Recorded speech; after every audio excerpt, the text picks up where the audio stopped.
তোমার মা বাবার দুইজনের একজন অথবা দুইজন যদি তোমার কাছে বার্ধক্যে উপনীত হয়, বার্ধক্যে পৌঁছে যায়, বুড়া বুড়ি হয়ে যায়, বৃদ্ধ বৃদ্ধা হয়ে যায়, বার্ধক্য বলেন, বার্ধক্য। তো বার্ধক্য মানে হলো ওই বুড়া বুড়ি বৃদ্ধ বৃদ্ধা হয়ে গেছে মা বাবা। একটা হাদিস শুনি, সহিহ মুসলিমের 2551 নম্বর হাদিস।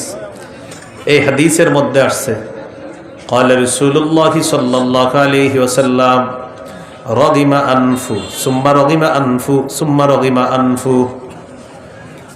নবীজি বলেন ওই ব্যক্তি হতভাগা, ওই ব্যক্তি হতভাগা, ওই ব্যক্তি হতভাগা, ওই ব্যক্তির নাক ধুলোয় দূষরিত হোক, ওই ব্যক্তির নাক ধুলায় দূষরিত হোক, ওই ব্যক্তির নাক ধুলায় দূষরিত হোক।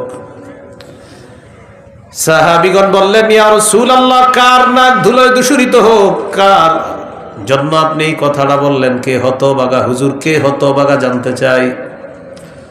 নবীজি বললেন মান আদরাকা ইনদাহু আবাওয়াইহিল কিবারা ফালাম ইয়াদখুলিল জান্নাহ।